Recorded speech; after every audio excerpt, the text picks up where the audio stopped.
Part number 3 सहसंबंध में आपका स्वागत है। कोरिलेशन वाला चैप्टर हम कर रहे हैं। पार्ट नंबर 3 में हम पहुंच गए आज, ठीक है ना। पार्ट नंबर 1 2 आपको क्लियर हो गया होगा, ठीक है ना। तो स्टार्ट करते हैं कार्ल पियर्सन वाला जो सेकंड था, क्योंकि स्कैटर्ड वाला हमने कर लिया था। जो प्रकीर्ण वाला था, विक्षेप विधि थी, वो हमने खत्म कर ली थी। उसके बाद ये दूसरी विधि है, उसके बाद फिर तीसरी है। ये चैप्टर खत्म हो जाएगा, क्लियर हो गया।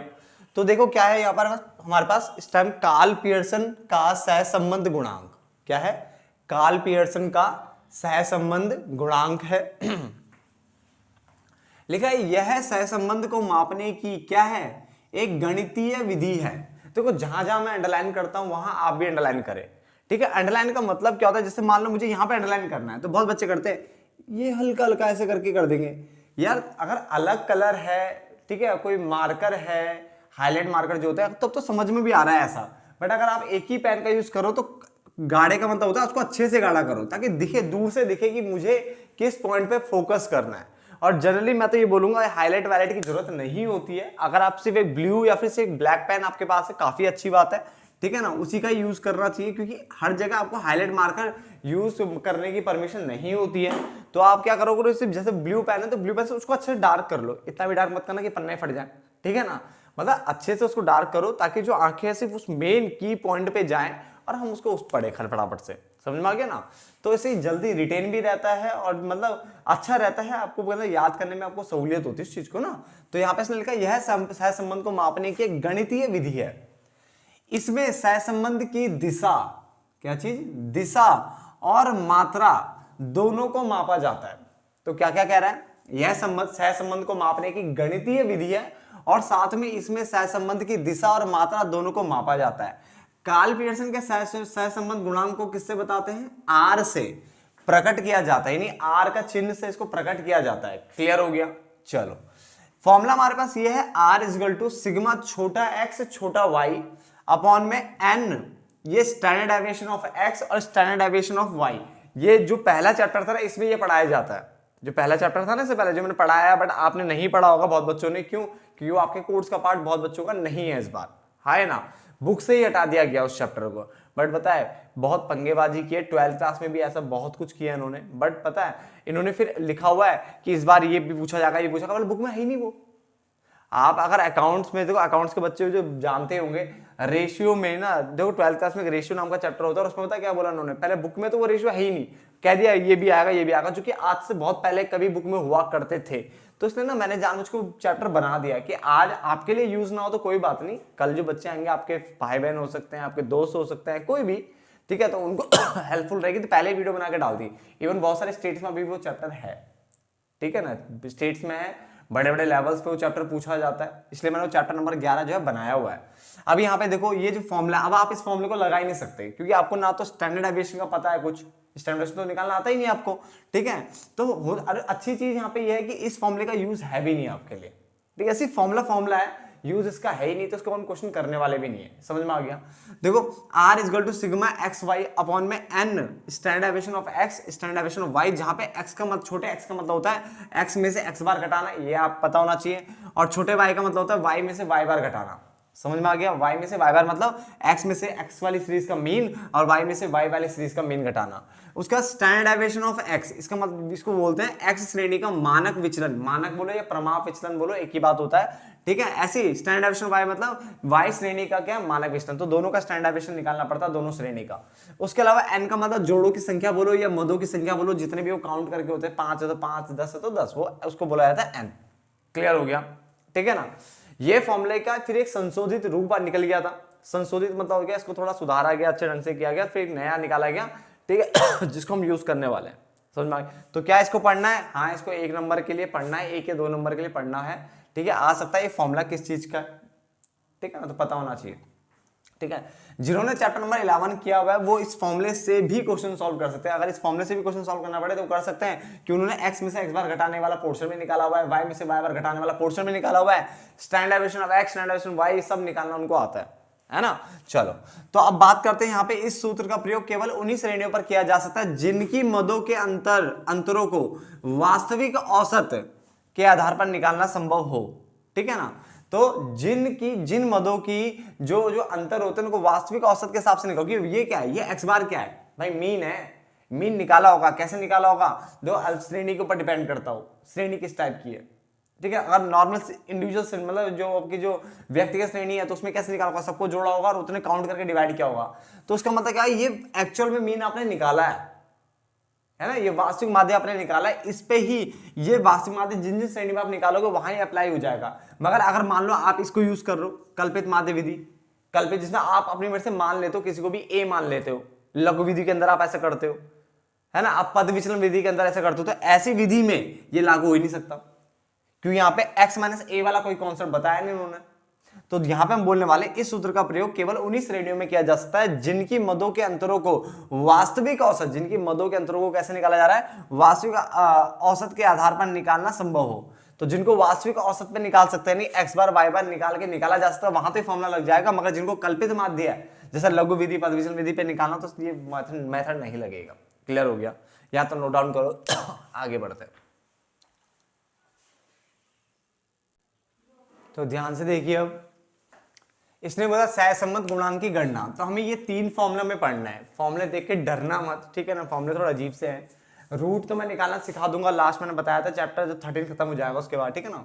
तो प्रत्यक्ष विधि हमारे पास, लघु विधि और पद विचलन विधि है। चलो इन दोनों में तो चलो एक ही फॉर्मूला याद करेंगे, दूसरा अपने आप याद हो जाएगा, ठीक है ना।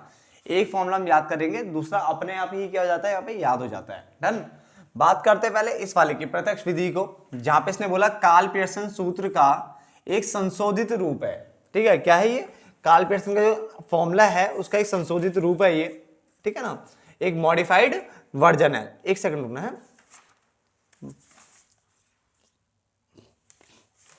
चल।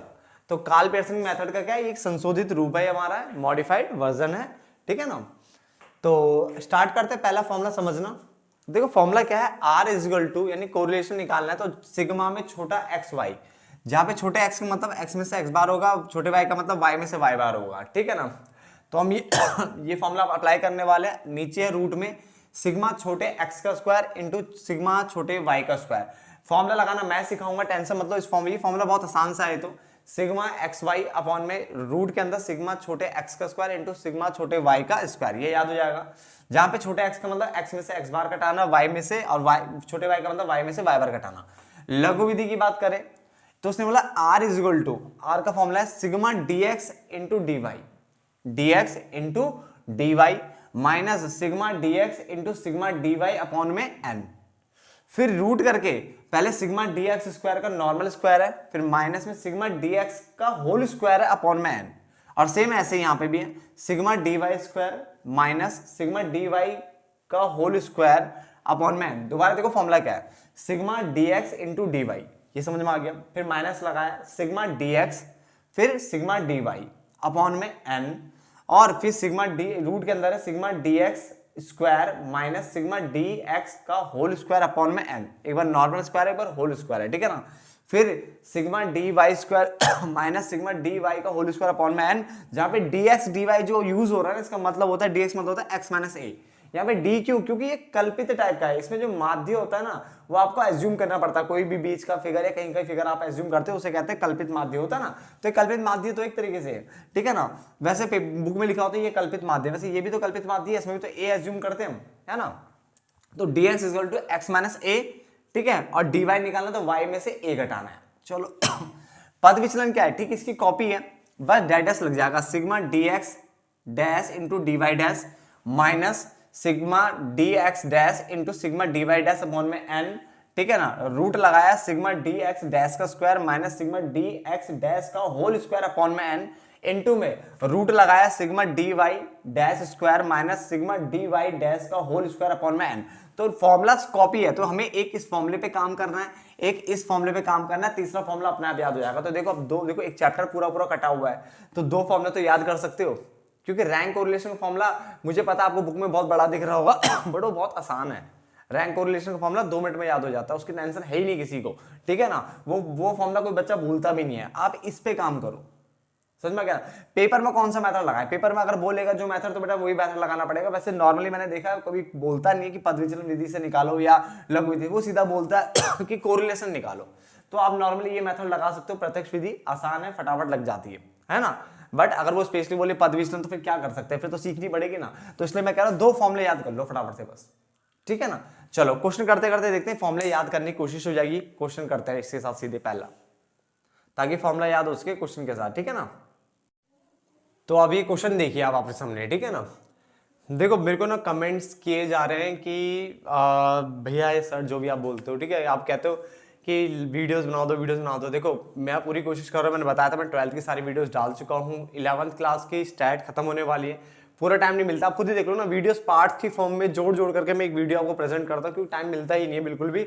सुबह या शाम को जो भी आधा पौना घंटा मिलता है उसमें मैं वीडियोस बनाता हूँ, और वीडियो बनाने में काफ़ी टाइम लग जाता है, पता है। एक तो क्या नाम है, पहले लिखो, किताबें पढ़ो कि क्या आज पढ़ाना है क्या। देखो हर किसी के दिमाग में, जिसमें बताता ना, हर चीज वीडियो बनाते वक्त हम गलती नहीं कर सकते। अगर गलती होगी तो दिक्कत हो जाएगी। सामने फेस टू फेस में क्या होता है, चलो ठीक है आपके सामने बच्चे हैं, फेस टू फेस चलो पढ़ाते चले जाओ जो चल रहा है। वीडियो में एक सीक्वेंस रखना पड़ता है प्रॉपर वे में, क्योंकि अगर आपने सीक्वेंस बिगाड़ा तो हो सकता है बच्चे को समझ में कुछ ना आए।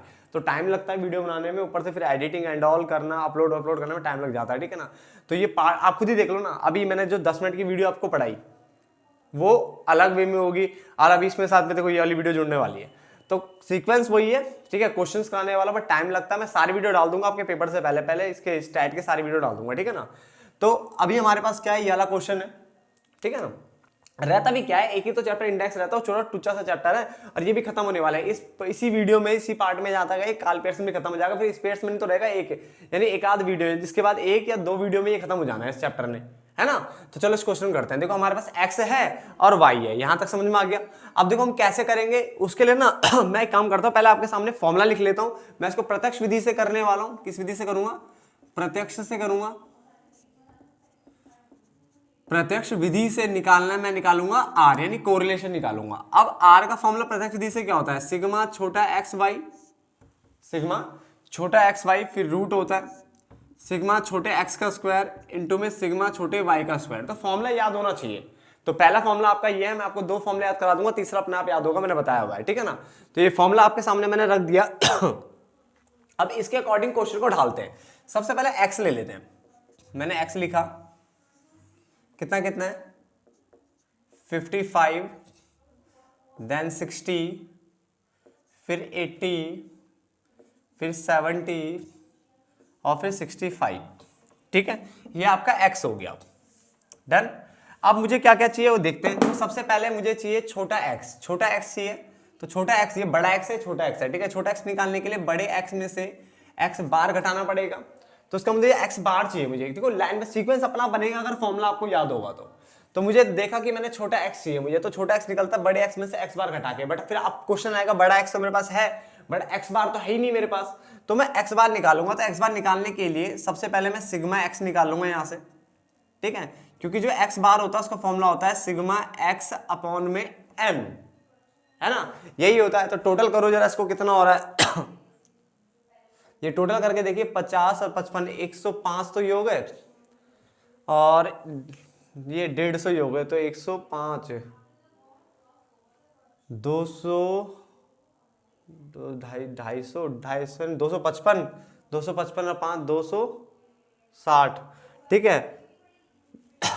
कम ज्यादा बोल दिए क्या, 6 5 11 नहीं, 230 हो जाएगा, 330 हो जाएगा शायद, ये 330 है ना, कि 6 5 11 115 हो रहे ना। 115 प्लस 150 कितना होता है, 165 प्लस 5 265 प्लस 5 270 और 6 7 से 13 330 आ रहा है, ठीक है ना। तो टोटलिंग कर लेना आप, ठीक है ना। उसके बाद x में से x बार, अब मैंने ये निकालना है, तो ये निकल गया 330 डिवाइड बाय n। n कितना 1 2 3 4 5 5 है, तो ये आएगा 5 6 30, 3 बचा 5 6 30, 66 मेरा x बार निकल गया। कितना निकल गया, 66 निकल गया। अब मैं क्या करूंगा, 55 यानी x में से x बार, 55 में से 66 घटाऊंगा तो कितना आएगा मेरे, शायद माइनस का 11 आएगा। क्या आएगा, माइनस का 11 आएगा। फिर उसके बाद 60 में से ये जाएगा तो माइनस का ये 6, फिर ये कितना आएगा प्लस का 14, है ना, ये आएगा आपका 4 और ये आएगा आपका माइनस का 1, ठीक है। एक बार प्लस माइनस देख लेना, ठीक है ना, इस टाइप की चीजें आपको मिल जाएगी, डन। उसके बाद देखो मुझे ना क्या चाहिए, ये हो गया हमारा, इसको रख लेते हैं इस तरह से, यहां तो कोई दिक्कत नहीं। अब मुझे क्या चाहिए इसके बाद, सिग्मा एक्स स्क्वायर चाहिए, सिग्मा एक्स स्क्वायर चाहिए मुझे। तो एक काम कर लेते हैं, पहले मैं एक्स स्क्वायर निकाल लेता हूँ, छोटे वाला एक्स स्क्वायर। तो कैसे निकलेगा, 11 का क्या होता है शायद 121 होता है, ये 36 हो गया 14 का क्या होता है शायद 196, चेक कर लेना, ठीक है ना। फिर ये आ गया 16 और फिर ये आ गया 1, इसको मैं करता हूँ सिग्मा एक्स स्क्वायर, ठीक है। तो सिग्मा एक्स स्क्वायर कितना आएगा, ये आ रहा है 370, कितना आ रहा है 370। तो देखो मैं क्यों निकाल रहा हूँ, कैसे निकाल रहा हूँ, उसको समझो उस चीज को। सबसे पहले मैंने देखा मुझे छोटा एक्स चाहिए, छोटा एक्स निकालने के लिए मुझे एक्स में से एक्स बार घटाना है, क्योंकि स्टेप मुझे ऐसे ही मिलेंगे। मैंने देखा यार एक्स बार तो है नहीं, तो एक्स बार निकाला मैंने, कैसे निकाला, सिग्मा एक्स अपॉन में एन, ये हम बार बार निकाल चुके हैं, कई चैप्टरों से निकाल रहे हैं, ठीक है ना, ये हो गया। फिर मैंने क्या करा, एक्स में से एक्स बार घटाया, फॉर्मुला बना एक्स में से एक्स बार, तो एक्स में से एक्स बार, एक्स में से एक्स बार, ऐसे करके निकाला ये, है ना। और देन मैंने फिर क्या करा, इसका स्क्वायर करा, क्योंकि मुझे नीचे सिग्मा एक्स स्क्वायर चाहिए, नहीं जो एक्स स्क्वायर निकलेगा उसका सिग्मा करके भी चाहिए। तो ये जो 3 स्टेप थे, ये 3 स्टेप ये एक्स के थे जो सॉल्व कर दिया मैंने। अब ये यहाँ पे खत्म कर देते हैं इसको। अब ऐसी वाई को भी सॉल्व कर लेते हैं। वाई कितना हमारा 40, 45, 55, 55 और 40, है ना। ऐसे इसमें भी वाई बार निकालना पड़ेगा पहले। तो कैसे निकलेगा, सिग्मा वाई अपॉन में एन, तो एन तो हमारा वही 5 है, और इसका सिग्मा वाई निकाल लेते हैं, कितना आएगा 55, 55 कितना होते हैं 110, 110 और ये हो गया 80, 190, 190 और 40, 9 4 13, ठीक है, 9 4 13 हो गया, यानी 230 तो 235 आ गया, ठीक है ना। अब उसके बाद क्या चाहिए, छोटा वाई चाहिए। छोटा वाई कैसे निकलता है, बड़े वाई में से वाई बार घटाना, बड़े वाई में से वाई बार यानी उसका जो मीन है वो घटाना है। तो वाई बार तो मैंने निकाल ही दिया, कितना 235 यहाँ रख दूंगा, 5 चौक 20, 5 सत्ते 35, 47 आ रहा है। अब 40 में से 47 जाएंगे तो माइनस का 7, माइनस का 2, 55 में से जाएगा कितना आएगा 8, 8 और माइनस का 7, ठीक है ना। तो यहां तक मेरा ये भी निकल गया, डन। अब इतना निकल गया, उसके बाद वही स्क्वायर चाहिए मेरे को, तो स्क्वायर निकाल लेते हैं। 7 का क्या आता है 49 होता है, 2 का 4 होता है, 8 8 जा 64, 8 8 जा 64 और 7 7 जा 49, ठीक है ना। तो ये सिग्मा छोटा वाई स्क्वायर निकल जाएगा। सिग्मा छोटा वाई स्क्वायर कितना निकल रहा है ये 49, 4, 64, 64, 49 सही है, ये आ रहा है 230। आप प्लीज एक बार जोड़ लेना, ठीक है ना समझ में आ गया। तो फॉर्मूले को अगर हम देखें तो फॉर्मूले के अकॉर्डिंग हमें लगभग सब कुछ मिल गया। आर इज इक्वल टू, ध्यान से देखा हमें क्या क्या मिल गया, मैंने बोला सिग्मा एक्स स्क्वायर, ये रहा, लगभग सब मिल चुका है, 370 ये रहा। सिग्मा छोटा वाई स्क्वायर कितना है 230 ये रहा। अब चाहिए मुझे एक्स और वाई को मल्टीप्लाई करके फिर सिग्मा मारना है। तो एक्स और वाई को मल्टीप्लाई करना पड़ेगा छोटे वाले, तो छोटे वाले एक्स वाई कहाँ है, छोटा एक्स मेरा ये रहा, छोटा वाई मेरा कहाँ है ये रहा। तो 11 7 77 होता है, माइनस माइनस प्लस हो जाएगा, 6 2 जा 12 हो जाएगा, 14 8 जा 112 होता है शायद ना, ठीक है ना, देख लेना। उसके अलावा 4 8 जा और 7 1 जा 7, इसका सिग्मा एक्स वाई चाहिए मेरे को, है ना। तो 77 12 112 32 7 बिल्कुल सही है, ये आ रहा है 240, तो ये रख दिया 240। बात को समझिए, ठीक है। देखो मेरे बहुत अच्छे दोस्तों आप सबके सब, ठीक है ना, आपके बल पे ही मेरे धीरे धीरे धीरे धीरे अब हल, देखो मानता हूँ बहुत स्लो स्पीड से ग्रो हो रहा है चैनल, बट हो रहा है, स्लो से हो रहा है बट हो रहा है, ठीक है ना। वो भी आपकी बदौलत ही है कि इस कारण मतलब मुझे लग नहीं रहा था कि पहले बढ़ेगा, बट धीरे धीरे बढ़ना स्टार्ट हो गया आपके कारण। अब देखो इसीलिए मैं देखो बार बार रिपीट करने की ना हिम्मत भी आती है, मैं बार बार रिपीट करता हूँ इस चीज को कि हो क्या रहा है। मैंने देखो ये जो फॉर्मूला था इसको याद किया, सिग्मा छोटा एक्स वाई रूट करके सिग्मा एक्स स्क्वायर छोटा वाला इंटू में सिग्मा वाई स्क्वायर छोटा वाला, ठीक है ना। तो अब मैंने एक्स वाला सारा सॉल्व किया, बिल्कुल सेम इसी कॉन्सेप्ट पे मैंने वाई सॉल्व किया यहाँ तक। देखो मैंने पहले वाई निकाला छोटा, फिर उसको वाई स्क्वायर किया, फिर छोटे एक्स वाई को मल्टीप्लाई इसलिए किया क्योंकि इसका सिग्मा मुझे चाहिए, ठीक है ना। तो अब मैंने ये सब कुछ कर लिया है, रूट निकालना मैंने बोला था मैं आपको आगे जाके सिखा दूंगा इसको, उसकी टेंशन नहीं है, ठीक है ना। चलो तो अब इसको देखते हैं कहाँ तक सॉल्व हो जाएगा हमसे। ये आ गया r इज इक्वल टू 240, ठीक है ना। अब आप चाहे तो इसका वो कर लो, क्या कहते हैं उसे, रूट निकालो, रूट निकालना नहीं आता तो इतना दिख रहा है 1 0 यहाँ 1 0, इसका मतलब 10 क्या है, 10 यहाँ पे भी है 10 यहाँ पे भी है, तो 10 तो बाहर आ जाएगा, तो अंदर बच जाएगा आपके पास 37 × 23। अगर नहीं आ रहा है ये सब करना कोई दिक्कत नहीं है, घबराने वाली बात नहीं है, ठीक है ना, वो हम आगे सीख ही लेंगे। अभी खाली आप खाली यहाँ तक भी छोड़ दोगे चल जाएगा, ठीक है ना। 37 × 23, 37 × 23 कितना होता है 851 851 होता है। एक बार क्रॉस चेक मैं कर लेता हूँ, ठीक है, कैलकुलेटर में।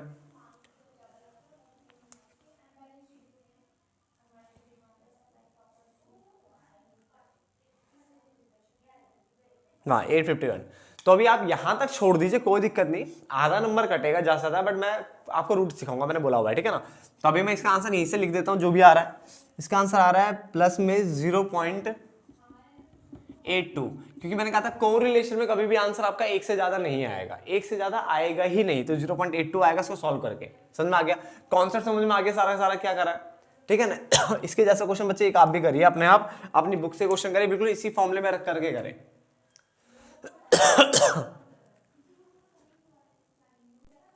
चलो इस क्वेश्चन को देखिए अब ध्यान से। इस क्वेश्चन को भी मैं प्रत्यक्ष विधि से करूंगा आपके लिए, ठीक है, ताकि आपको थोड़ा सा समझ जाए क्या क्या हो रहा है।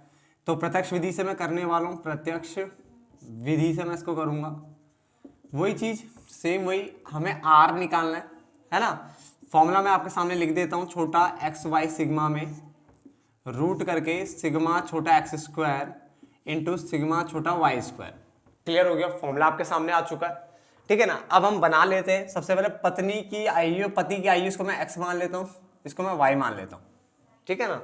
तो मैं यहां पे लिख रहा हूं पति की आयु यानी जो हमारा एक्स है वो कितना दिया है 2 3 4 5 6 7 और 8, ठीक है ना, यहां तक हो गया। तो मैंने पति की आयु जिसको मैंने एक्स माना है, ठीक है, ताकि क्वेश्चन समझ में आ जाए हमें अच्छे से। चलो हमारा ये एक्स हो गया। सबसे पहले छोटा एक्स निकालना है, छोटा एक्स निकलता है बड़े एक्स में से एक्स बार घटा के, ठीक है ना। तो उसके लिए मुझे एक्स बार निकालना पड़ेगा, एक्स बार होता है सिग्मा एक्स अपॉन में एन, है ना। एन तो चलो मिल जाएगा 1 2 3 4 5 6 7, 7 है, जोड़ो 3 2 5 4 9 9 5 14 14 और 6 20 7 27 और 8 35 तो ये आ गया 35। तो 35 5 7 5 7 पंजे 35 हो गया, है ना। तो ये निकल गया। अब 2 में से 5 के कितना आएगा, माइनस का 3, 3 में से 5 के माइनस का 2, माइनस का 1 0 1 2 और ये कितना आएगा 3 यहां तक हो गया। उसके बाद मुझे क्या चाहिए होता है, एक्स स्क्वायर चाहिए होता है, छोटा एक्स स्क्वायर। तो 3 3 सा 9 2 2 सा 4 1 0 1 4 9 और इसका सिग्मा छोटा एक्स स्क्वायर 9 4 9 और 1 10, है ना, और 9 और 1 10 10 10 20 4 24 और 4 28, तो ये हमारा आ गया 28। समझ में आ गया। तो धीरे धीरे समझ में आ रहा है मैं किस तरह से फॉर्मूला अप्लाई कर रहा हूं। तो मैंने एक्स वाला एक्स के ये तीनों स्टेप सॉल्व कर दिए, है ना, एक दिया होता है 2 निकालने होते हैं। ऐसे ही y को पकड़ लेते हैं। अब y हमारे पास कितना है, y है 4 है, पहले 4 है, फिर 7 है, फिर 8 9 10, फिर 14 और फिर 18, ठीक है। ऐसे इसमें हम क्या निकालेंगे, छोटा y निकालेंगे जो कि निकलेगा बड़े y में से y बार घटाना, है ना। तो y बार निकालने के लिए पहले मैं सिग्मा y निकाल लेता हूं, है ना। तो अब यहाँ पे y बार आ जाएगा, ये बार चेक कर लेता हूँ, नीचे दिख रहा है आपको साफ साफ, हाँ ठीक है, ठीक है ना। तो y बार निकाल लेते हैं। y बार कैसे निकलेगा आपका, वही सिग्मा y अपॉन में n, n तो हमारा 7 है, इसको जोड़ लेते हैं, 7 4 11, 11 और 8 कितने होते हैं 19 और 8 होते हैं, 19 और 8 कितने होते हैं 9 28 हो गए, 28 और 10 38, 38 और 10 कितने होते हैं 48 और 4 52, 52 और 10 62 और 70, 70 हो गए। तो 70 मैंने यहाँ करा 10 टाइम्स कट जाएगा, है ना। तो अब 4 में से 10 गया 6 माइनस 3 माइनस 2 1 0 4 और 8, ठीक है ना। तो ये हमारा कितना आ जाएगा, छोटा वाई स्क्वायर 36 9 4 1 0 16 और कितना हो जाएगा ये 64 तो सिग्मा छोटा वाई स्क्वायर, ये आ गया 36 और 64, तो 100 तो यही हो गए, 100 और 16 और 4 20, 120, 129, 130, ठीक है। तो 130 मेरा ये आ गया समझ में आ गया। तो छोटा एक्स स्क्वायर छोटा वाई स्क्वायर दोनों ही मुझे मिल गए। अब क्या चाहिए, एक्स वाई की मल्टीप्लाई। तो एक्स का है मेरा, ये रहा छोटा वाला, छोटा वाई ये रहा, मल्टीप्लाई करो, 3 6 6 18, तो प्लस का 18 आएगा ना, माइनस माइनस प्लस हो जाएंगे ना, और 3 2 6, 2 1 2, 1 0 का 0 0 0, 1 0, और 4 2 8, और 8 3 24, सिग्मा छोटा एक्स वाई है ना। निकालो 18 और 6 कितना होता है, 24, 24 और 2 26, 26 और 8, 26 8 कितना होता है, 34, 34 और 20 54 और 4 58, ठीक है। पुट करके देखें तो r is equal to sigma x Y कितना निकला, 58, रूट में सिग्मा छोटा एक्स स्क्वायर 28 इंटू छोटा वाई स्क्वायर कितना है 130, इन दोनों की मल्टीप्लाई कर लो तो आ गया 58 अपॉन में रूट में आ जाएगा आपका कितना 3640, 3640 आ रहा है, 3640, ठीक है ना। इसको सॉल्व करके मैं डायरेक्ट आंसर लिख रहा हूँ, अभी तो मैंने कहा आपको, ठीक है ना। तो सॉल्व करके जो आ रहा है इसको आ रहा है 0.96, प्लस में ही आ रहा है आंसर, क्योंकि ये प्लस का है ना सारे, तो प्लस में आएगा 0.96 आ रहा है इसका, कितना आ रहा है 0.096 आ रहा है इसका, ठीक है ना। तो सहसंबंध हमारे धनात्मक निकल रहे हैं, अगर हम ऊपर माइनस का जाता तो ऋणात्मक बन जाता, ठीक है, वो तो क्वेश्चन का बात है। तो ये 2 क्वेश्चन मैंने आपको करवा दिया। अब याद रखना जो लघु विधि में कराने वाला हूँ, अब लघु विधि करा रहा हूँ मैं इसकी, इसमें 3 विधियां थी ना, तो लघु विधि पे आ रहा हूँ मैं तो लघु विधि करने से पहले आप इसी टाइप का एक क्वेश्चन अपनी बुक से कर लो, तभी लघु विधि पे आना। 2 मिनट वीडियो पॉज कर लो और इसी टाइप का क्वेश्चन करो, इस फॉर्मूले के हिसाब से कि आप बना पा रहे हो या नहीं बना पा रहे हो, ठीक है ना, तब फिर उसका लघु विधि करते हैं। फटाफट से बनाइए, ठीक है ना। तो एक काम करते हैं ना, ठीक है, वैसे तो ज्यादा मैं इस वीडियो को और बड़ी बना सकता हूँ, ठीक है ना, इसी में खत्म भी कर सकता हूँ। इसी को मैंने बोला ना आपको 1 या 2 पार्ट में चैप्टर खत्म हो जाएगा जहां तक है, ठीक है, अंदाजा लगा सकते हैं हम तो, ठीक है। तो 1-2 पार्ट में खत्म हो जाएगा। एक काम करते हैं, जब 2 पार्ट बनाने हैं तो मैं अगले पार्ट में आ जाता हूँ, ठीक है। मैं इसको एंड करता हूँ इस पार्ट को, जब तक आप एक क्वेश्चन कर लीजिए, फिर जाके अगला पार्ट करना आप, ठीक है ना। तो इसी टाइप का एक क्वेश्चन अपनी बुक से प्लीज 1 या 2 क्वेश्चन कर लो, ठीक है ना, लघु विधि, और जो अगली विधि है मैं उसको अगली वीडियो में डाल देता हूँ, है ना। चलो आप इसे फटाफट कर लीजिए।